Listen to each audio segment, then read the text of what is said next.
Ela nunca pensou que encontraria um pedaço da alma de sua família no coração frio de vidro e aço de Manhattan.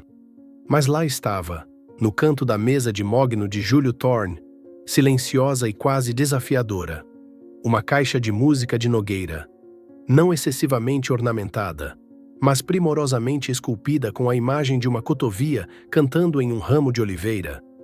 Era o símbolo da marcenaria Vance, a oficina de seu avô, que fechara 2 décadas atrás. As mãos de Elara Vance, calejadas por trabalhar em 3 empregos ao mesmo tempo, tremeram levemente enquanto ela limpava uma fina camada de poeira da tampa. O cheiro familiar de madeira, o cheiro de seu passado, de dias felizes da infância, ergueu-se poderosamente em meio ao ar estéril do escritório na cobertura com vista para o Central Park. Ela não deveria tocar em itens pessoais, mas esta caixa não era um item, era um fantasma. Ela trabalhava para a empresa de limpeza que prestava serviço para as indústrias Thorne há 6 meses. 6 meses entrando à noite como uma pessoa invisível, limpando os resquícios de lutas de poder que ela só podia imaginar. Ela conhecia Júlio Thorne por artigos da Forbes e sussurros dos funcionários. Um CEO genial e de coração frio que assumira o império de seu pai aos 27 anos e duplicara seu valor em 5. Ele era uma lenda da cidade, um rei em sua torre, e no escritório daquele rei estava o único legado que sua família deixara. Era absurdo, como uma piada cruel pregada pelo destino. É linda, não é? Elara se virou, assustada. Júlio Thorne estava parado na porta, tão silencioso quanto a maneira como administrava sua empresa. Ele não estava com seu terno de grife das revistas, apenas uma camisa branca com as mangas arregaçadas e calças escuras, mas sua presença ainda preenchia a sala. Seu olhar não estava nela, mas na caixa de música. Meu avô que a fez, respondeu Elara, a voz mais rouca que o normal. Ela não deu detalhes, não precisava. Júlio avançou, sem demonstrar surpresa. Ele passou um dedo pelas esculturas, um gesto quase terno. Eu sei. Elara Vance, neta de Arthur Vance. Ele era um mestre artesão. Sua garganta se apertou. Ele sabia quem ela era, seu anonimato, seu único escudo neste mundo. Fora estilhaçado. Como? Eu sei de muitas coisas, senhorita Vance, disse ele, a voz calma, mas com uma tensão oculta. Ele olhou para ela, olhou de verdade para ela pela primeira vez. Não para uma faxineira, mas para uma mulher com olhos verde musgo que continham uma tristeza profunda e uma resiliência inegável. Sei que você está trabalhando em 3 empregos para pagar as dívidas médicas de sua mãe e tentando recomprar a propriedade da antiga marcenaria. Cada uma de suas palavras era uma agulhada em seu orgulho. Ela se sentiu despida, exposta. Por que você estava me investigando? Perguntou ela. A voz na defensiva. Júlio não respondeu imediatamente. Ele contornou sua mesa, sentou-se em sua cadeira de couro e gesticulou para que ela se sentasse na cadeira oposta. O coração de Elara martelava. Esta não era uma conversa comum. Era uma mudança. As indústrias Thorne estão enfrentando um voto de confiança crítico em 2 semanas. Disse ele diretamente, sem preâmbulos. Um rival está tentando uma aquisição hostil. A velha guarda da diretoria, os leais ao meu pai, estão nervosos. Eles acham que sou jovem demais, imprudente demais, solteiro demais. Eles precisam ver estabilidade. Precisam ver um herdeiro com uma base sólida. Elara franziu a testa, sem entender aonde ele queria chegar. O que isso tem a ver comigo? Júlio respirou fundo. Seus olhos azul gelo encontraram os dela, desprovidos de emoção. Eu preciso de uma esposa, por uma noite, na reunião de acionistas, alguém que possa ficar ao meu lado, não apenas como um ornamento, mas como uma parceira. Alguém com uma história, com profundidade, alguém que a diretoria respeitará. Elara quase riu. Essa piada era mais cruel do que ela pensara. E você acha que sou eu, uma faxineira? Não, disse ele, a voz baixando. Acho que é a neta de Arthur Vance, a herdeira de um legado que meu próprio pai sempre admirou. O nome dele ainda tem peso com os membros fundadores. Ele empurrou uma pequena caixa de veludo pela mesa. Isto é um adiantamento, $50.000. Após a reunião, você receberá o suficiente para recomprar a marcenaria e garantir o futuro de sua mãe. Elara encarou a caixa. Poderia resolver todos os seus problemas. Mas a que custo? Vender sua identidade? Tornar-se um peão em seu jogo?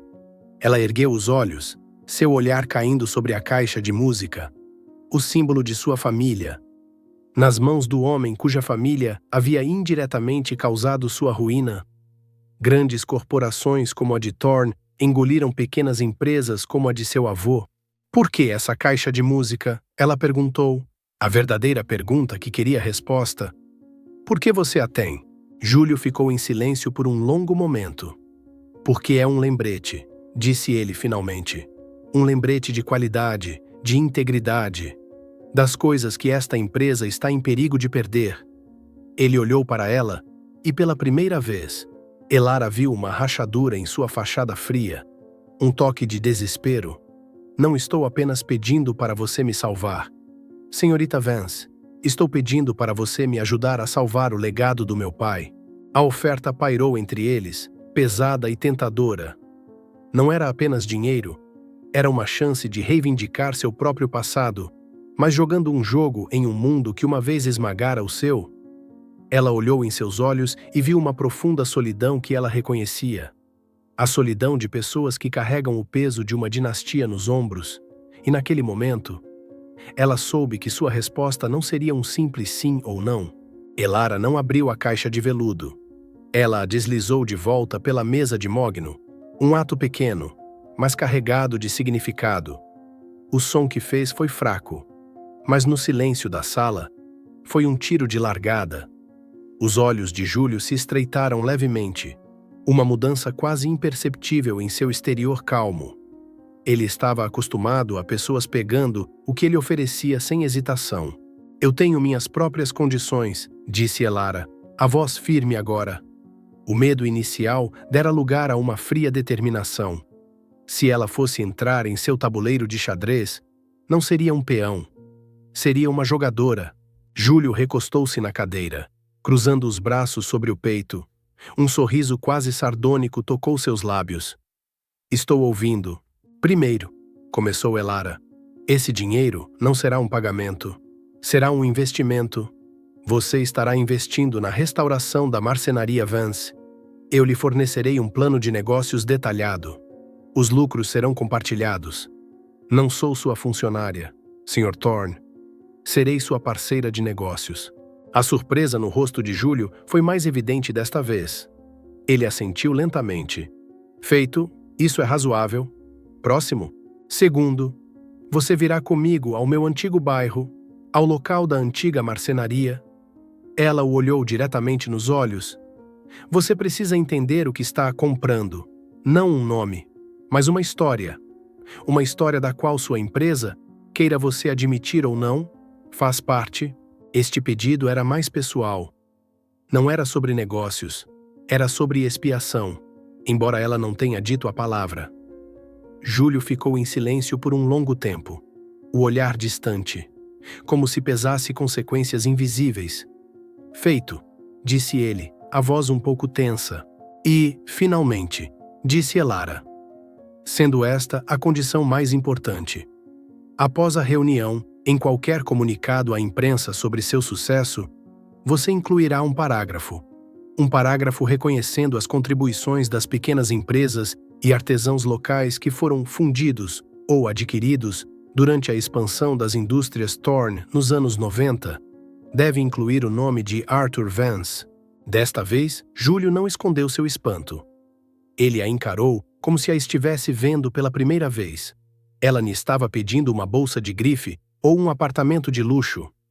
Estava exigindo reconhecimento, respeito, justiça, à sua maneira. É um pedido perigoso, disse ele lentamente.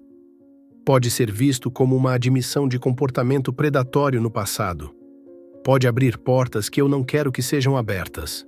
Esse é o meu preço, contrapôs Elara, inflexível. Você disse que quer salvar o legado de seu pai. Talvez a melhor maneira de fazer isso seja reconhecer seus erros e começar a reconstruir a partir da verdade. O silêncio os envolveu. Elara podia ouvir o tic-tac do relógio antigo no canto. Cada segundo, uma gota d'água erodindo a resolução dele. Ela pensou que ele recusaria, que tinha ido longe demais. Mas então ele soltou um longo suspiro. Um som de fadiga e talvez admiração. Muito bem, senhorita Vance. Ou devo dizer, Elara? Disse ele, uma pequena, mas significativa mudança no tratamento. Temos um acordo. Os dias seguintes foram um turbilhão. Elara tirou uma licença de seus outros 2 empregos, mantendo apenas seu turno de limpeza noturno nas indústrias Thorne. Era sua âncora, um lembrete de quem ela realmente era. De dia, ela se tornava outra pessoa. A assistente de Júlio, uma mulher chamada Iris, que era terrivelmente perspicaz e eficiente. A levou para fazer compras. Não foi uma farra de compras divertida, estilo montagem de filme. Foi uma transformação estratégica. Iris escolheu roupas elegantes e sofisticadas, discretas, mas que exalavam uma confiança silenciosa. Você não precisa se parecer com eles, disse Iris. O tom seco, mas não hostil. Você só precisa parecer que não se importa com o que eles pensam. Elara também passou horas com Júlio. Eles aprenderam um sobre o outro. Ele lhe deu uma pasta grossa com a biografia falsa deles. Eles se conheceram em um leilão de caridade de arte. Compartilhavam uma paixão por marcenaria artesanal e namoravam há 6 meses. Estava tudo perfeitamente orquestrado, mas foi nos momentos não roteirizados que uma conexão real começou a se formar. Uma tarde, enquanto memorizava os nomes dos membros da diretoria, Elara deixou escapar. Você já fez alguma coisa? Com madeira? Júlio parou, erguendo os olhos de seu tablet. Meu pai tentou me ensinar, quando eu era menino, mas eu não tinha a paciência dele. Ele olhou pela janela para os arranha-céus.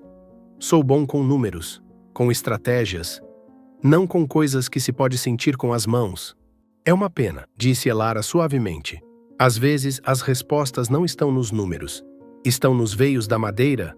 O comentário pareceu atingir algo profundo nele. Ele não respondeu, mas havia uma nova curiosidade na maneira como ele a olhava. Ele estava começando a vê-la não apenas como uma solução para seu problema, mas como uma pessoa com uma visão de mundo completamente diferente. Uma que ele havia perdido ou nunca realmente tivera. O relacionamento deles era um contrato, uma performance elaborada.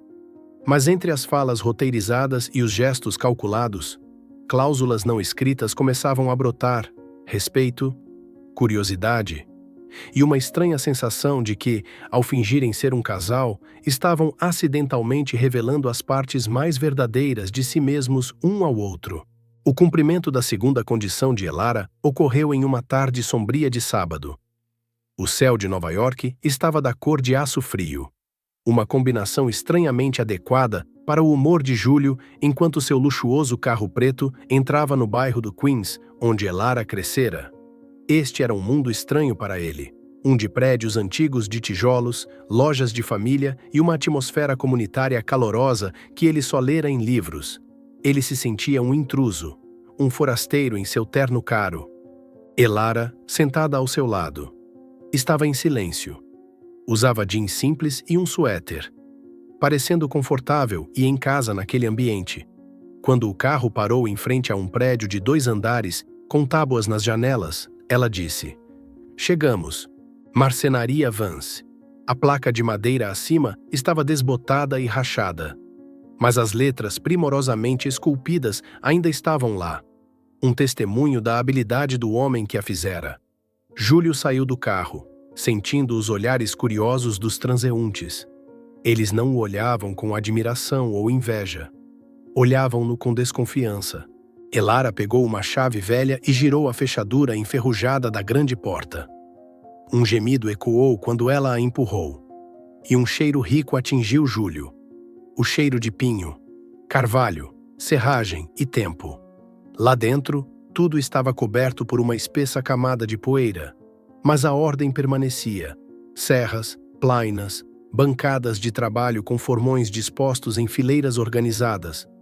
Peças inacabadas de madeira estavam em prateleiras, como se o marceneiro tivesse acabado de sair para tomar um café. Meu avô acreditava que cada pedaço de madeira tinha uma história, disse Elara suavemente, sua voz ecoando no espaço silencioso. O trabalho do marceneiro era ouvir e ajudá-la a contar essa história. Ela caminhou até uma bancada de trabalho no canto, onde um pequeno banquinho virado estava. Era aqui que eu me sentava, observando-o trabalhar. Ele me fez um cavalinho de madeira com um pedaço de sucata. Ela sorriu, um sorriso triste. Eu queria ainda tê-lo. Júlio não disse nada. Ele andou pela oficina, passando a mão na superfície de uma plana antiga. O ar estava denso de memória, de um tipo de valor que não podia ser medido em ações ou lucros. Ele sentiu uma vaga sensação de culpa. Não apenas pelo papel de sua empresa na queda de lugares como este, mas por uma razão mais pessoal, uma que ele tentara enterrar por anos. Ele parou em frente a uma parede coberta de esboços de design.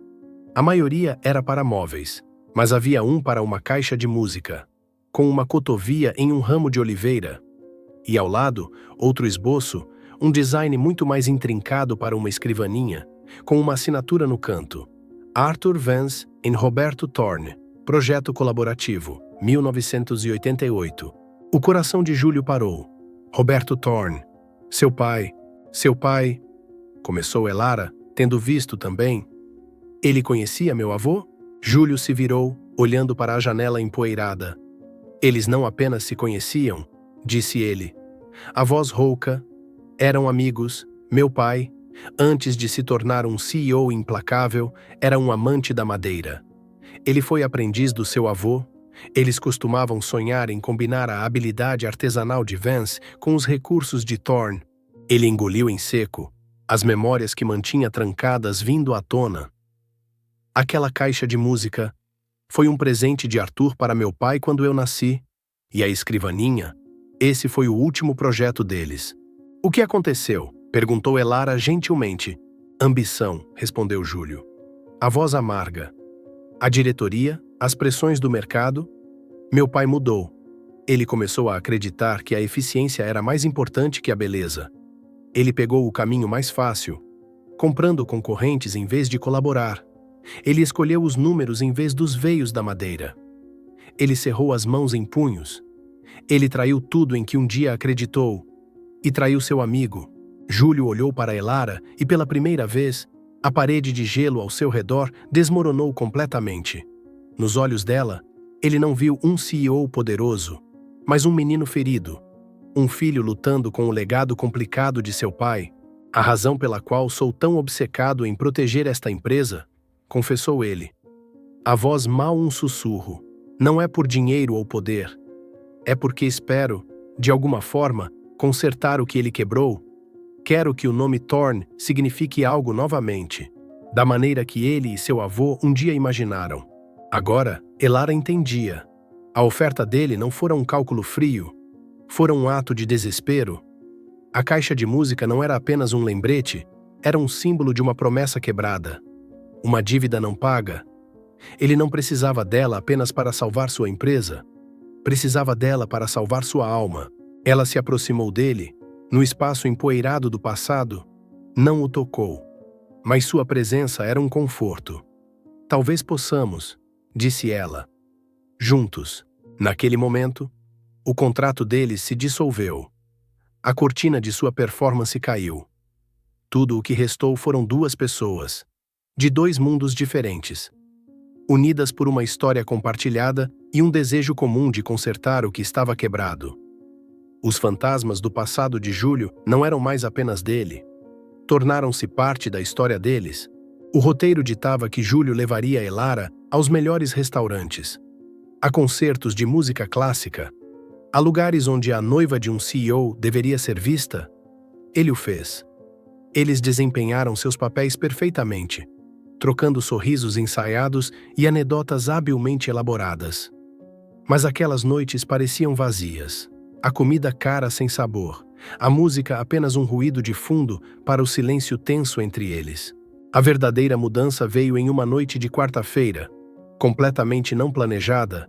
Elara acabara de terminar seu turno noturno no prédio da Thorne. Estava cansada, o corpo doía, e ela só queria ir para casa, para sua própria cama velha. Ao sair pela entrada de funcionários no subsolo, viu o carro preto de Júlio parado no ar frio da noite. Ele baixou a janela.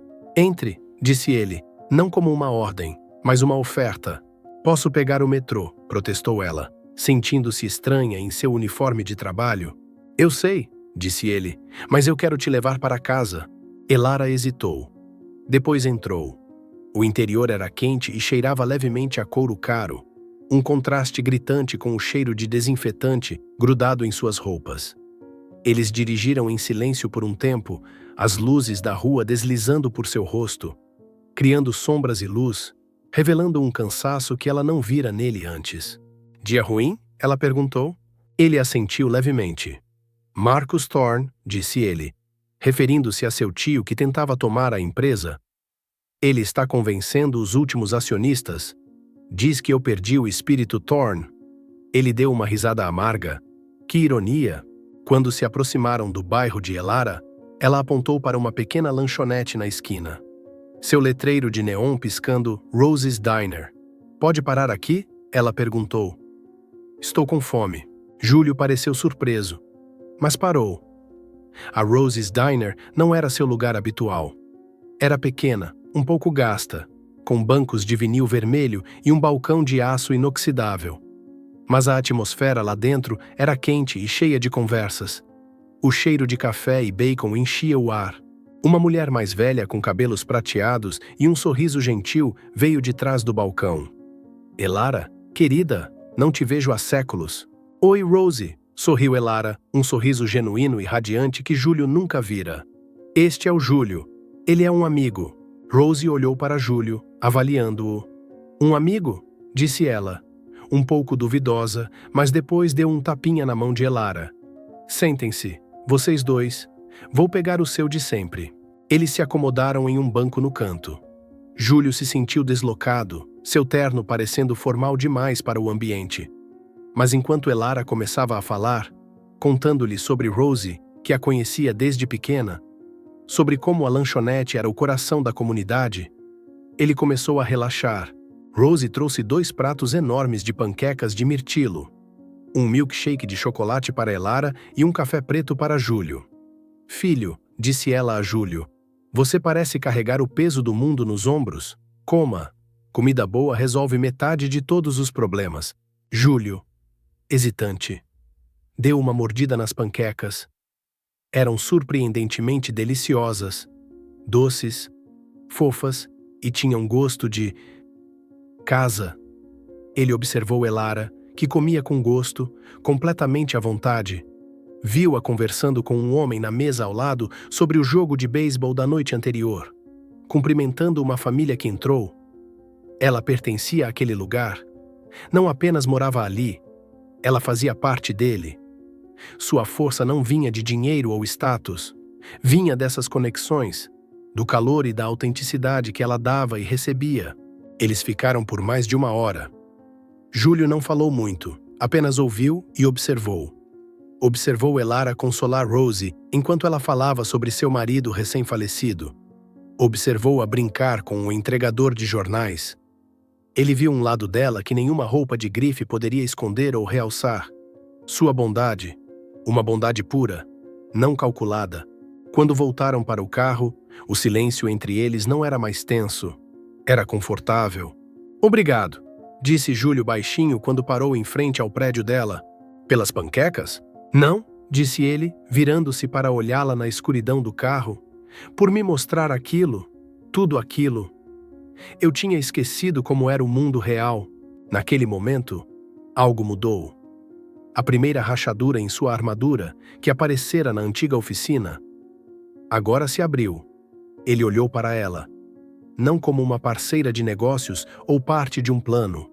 Olhou para ela como Elara, uma mulher que lhe mostrara um tipo de riqueza mais valiosa que sua empresa. A conexão humana. Impulsivamente, ele estendeu a mão, afastando gentilmente uma mecha de cabelo de seu rosto.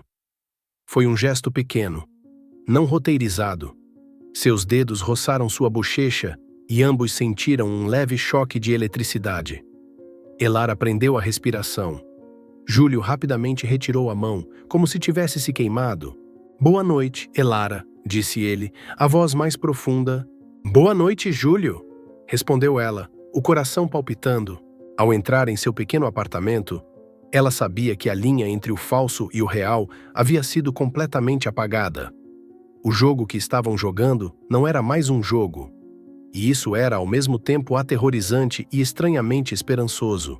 No dia da reunião de acionistas, a atmosfera no prédio das indústrias Thorne era densa como uma tempestade se aproximando. Jornalistas se aglomeravam do lado de fora, suas câmeras como abutres à espera. Lá dentro, executivos andavam de um lado para o outro com rostos tensos, suas vozes abafadas ecoando pelos corredores de mármore. Júlio, em seu terno perfeitamente cortado, parecia calmo como um lago congelado. Mas Elara, ao seu lado, podia sentir a tensão no leve aperto de sua mão. "Pronta?", ele perguntou baixinho, os olhos fixos nas portas duplas de carvalho da sala da diretoria. "Nasci pronta", mentiu ela, mas tentou injetar confiança em sua voz. Ela usava um vestido simples, mas elegante, verde água, o cabelo em um coque arrumado, e sua única joia era um pequeno par de brincos de pérola. Ela não parecia alguém tentando impressionar. Parecia ela mesma, apenas uma versão mais cara. Ao entrarem, toda a conversa cessou. A sala estava lotada de homens poderosos e algumas mulheres. Todos em ternos escuros, seus olhos caíram sobre Elara. Curiosos, avaliadores. Ela podia sentir o ceticismo deles.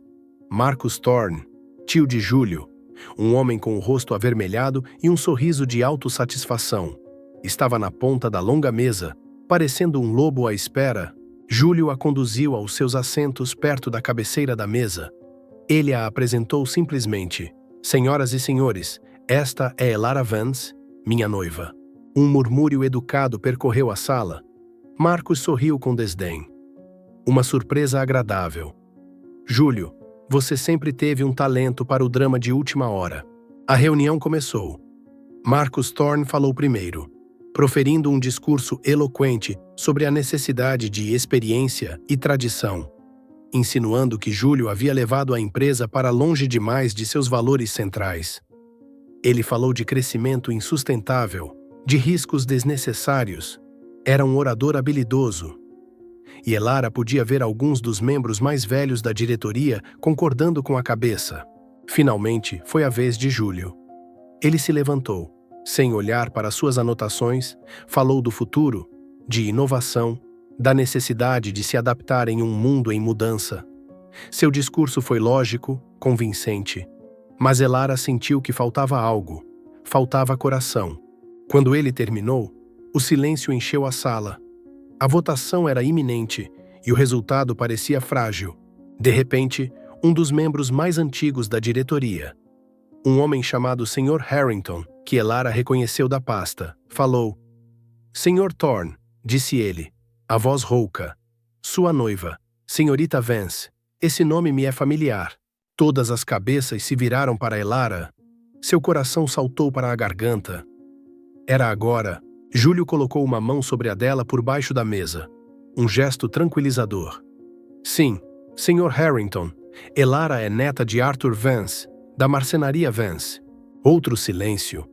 Este de choque. O olhar presunçoso no rosto de Marcus Thorne congelou. O Sr. Harrington estreitou os olhos.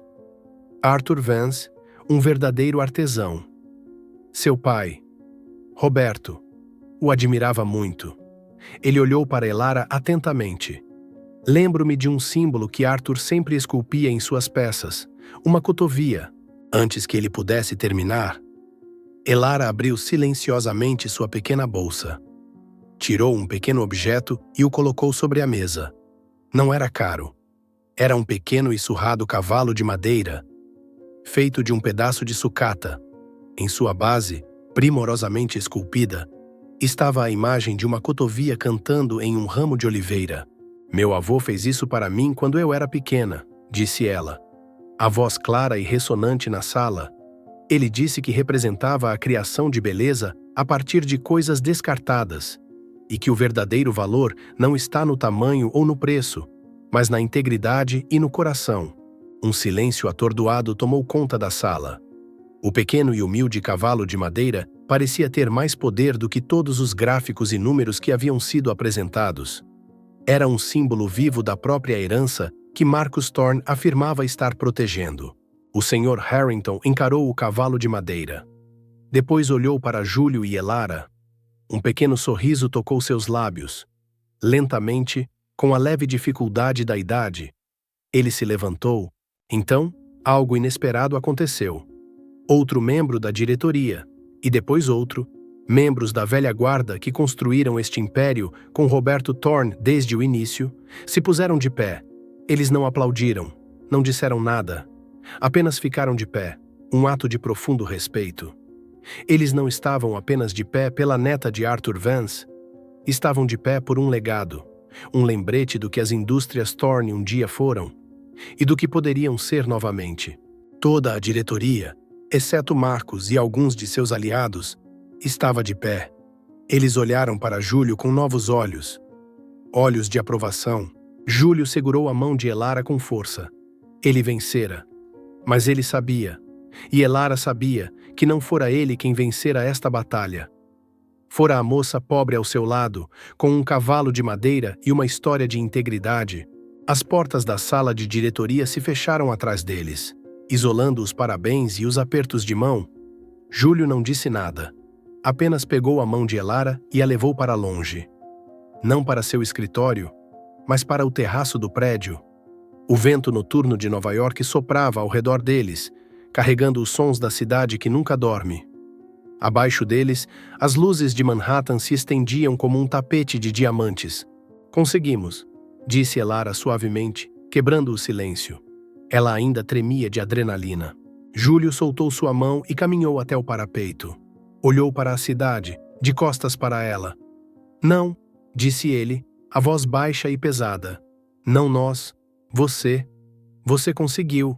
Havia uma amargura em seu tom que Elara não entendeu. Ela caminhou para o lado dele. Era o seu plano. Tudo correu como você previu. Ele se virou para encará-la, e na luz fraca do céu noturno, ela viu o tormento em seus olhos.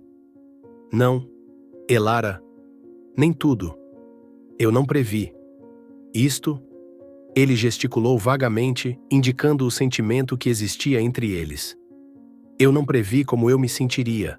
Elara franziu a testa. Júlio, do que você está falando? Da verdade, disse ele, a voz quase desesperada.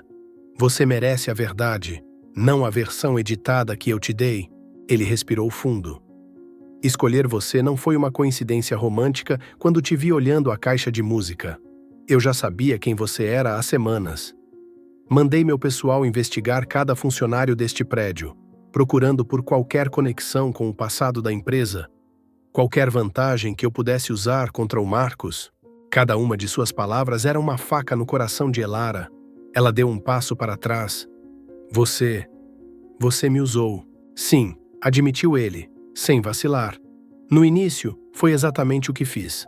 Seu nome, a história da sua família, aquela caixa de música. Eram todas apenas peças no meu plano. Eu sabia que os membros antigos da diretoria eram sentimentais.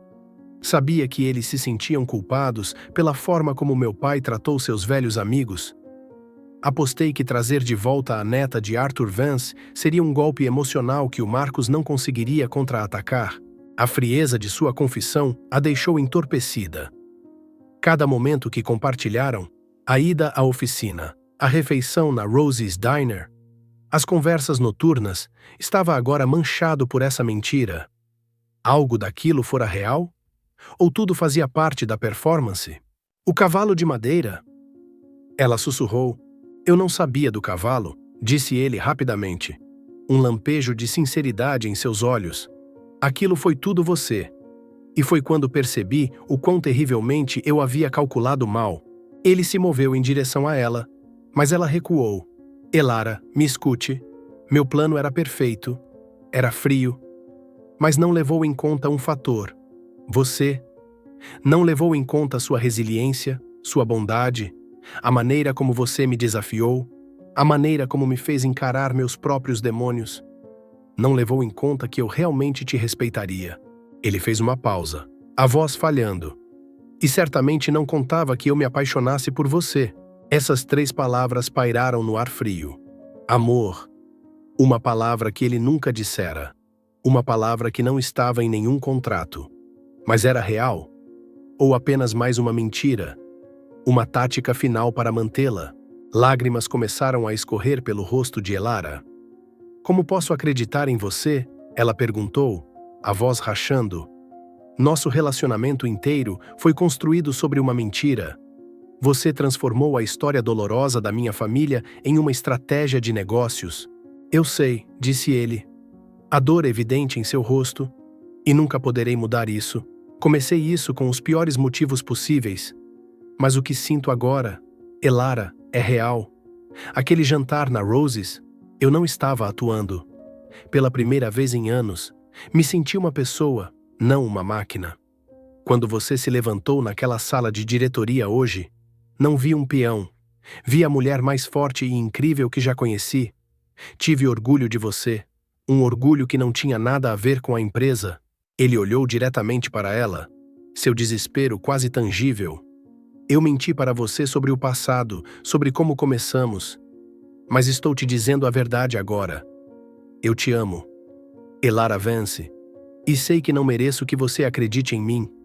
Mas eu tinha que dizer. A verdade estava exposta, crua e dolorosa. Ele vencera a batalha por sua empresa, mas estava em perigo de perder algo muito mais precioso. Elara ficou ali, entre as luzes da cidade, o coração partido pela decepção, mas estranhamente comovida por sua confissão. Ela se deparou com uma escolha ainda mais difícil do que concordar com sua proposta inicial. Poderia ela encontrar perdão nas cinzas de uma mentira? E poderia um amor que brotou do engano se tornar real? Nos dias que se seguiram à reunião de acionistas, o silêncio entre Elara e Júlio era mais pesado do que qualquer outro. Júlio vencera. As indústrias Thorne estavam seguras sob sua liderança, e o nome de Arthur Vance foi mencionado com respeito nos comunicados oficiais da empresa. Como combinado, o investimento na marcenaria Vance fora transferido para a conta de Elara. No papel, todas as cláusulas do contrato foram cumpridas, mas o contrato emocional entre eles estava estilhaçado. Elara não voltou para seu apartamento, nem retornou ao seu trabalho de limpeza. Usou uma pequena parte do dinheiro para alugar um quarto de hotel simples, um lugar neutro para pensar. Passou seus dias andando sem rumo pela cidade, tentando organizar o caos de seus sentimentos, a raiva por ter sido usada, a dor da traição, mas por baixo de tudo, persistente e inegável, estava a memória dos olhos de Júlio no terraço, a vulnerabilidade e sinceridade em sua confissão. Júlio não tentou contatá-la. Deu-lhe espaço, um ato de respeito pelo qual ela era ao mesmo tempo grata e magoada.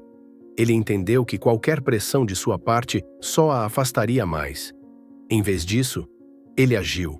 Uma tarde, enquanto Elara estava sentada em um café, seu telefone vibrou. Era um e-mail de Rosie. Querida, você tem que ver isso. Anexo estava um endereço, o endereço da marcenaria Vance. Com um sentimento de apreensão, Elara pegou um trem para o Queens. Ao se aproximar de seu antigo bairro, ela viu uma mudança. Uma equipe de trabalhadores estava removendo cuidadosamente as tábuas velhas das janelas da oficina. A placa rachada fora retirada, e 2 homens a restauravam cuidadosamente. Ela entrou. A poeira fora limpa. A luz entrava por janelas recém-lavadas. E no meio da sala estava Júlio. Não de terno, mas de suéter e jeans. Ele estava conversando com um arquiteto sobre plantas baixas. Parecia cansado, mas havia um novo foco em seus olhos. Ele a viu e gesticulou para o arquiteto parar. Caminhou em sua direção, mantendo uma distância segura. "O que você está fazendo aqui?" perguntou Elara. A voz não mais irritada, apenas cansada. "Cumprindo uma promessa", respondeu ele. "Isto é um investimento, lembra? Uma parceria. Estou fazendo minha parte."